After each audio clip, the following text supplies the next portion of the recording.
साथियों, शुचिता और पारदर्शिता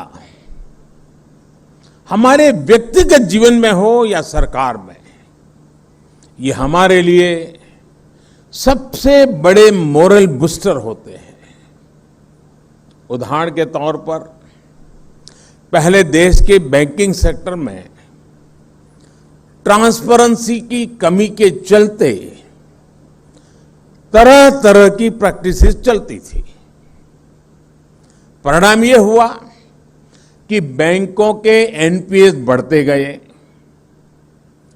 एनपीएस को कारपेट के नीचे कवर करने का जो कार्य पहले के समय किया गया, वो शायद मुझसे ज्यादा आप लोग जानते हैं। लेकिन हमने पूरी ईमानदारी के साथ पिछली सरकारों का सच, जो भी स्थिति थी, देश के सामने खुल करके रख दी। हम समस्याओं को पहचानेंगे तभी तो समाधान तलाश कर पाएंगे। आज भारत पूरी दुनिया में तीसरा सबसे बड़ा स्टार्टअप इकोसिस्टम बन चुका है। आज 50 से ज्यादा हमारे भारतीय यूनिकॉर्न खड़े हो चुके हैं। हमारे आईआईटीज आज चौथे सबसे बड़े यूनिकॉर्न प्रोड्यूसर बनकर उभरे हैं।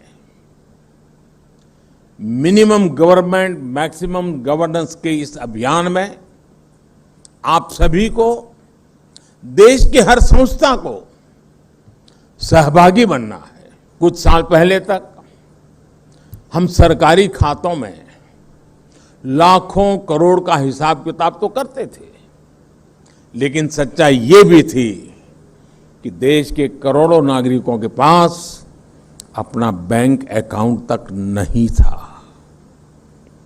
कितने ही परिवार ऐसे थे जिनके पास रहने के लिए अपना घर नहीं था, सर के ऊपर पक्की छत नहीं थी, पीने के पानी की सुविधा हो, बिजली का कनेक्शन हो, घर में शौचालय हो, गरीब से गरीब को इलाज की सुविधा हो।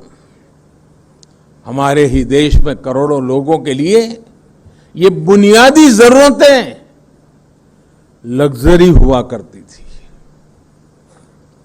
लेकिन आज ये परिस्थिति बदली है और तेजी से बदल भी रही है।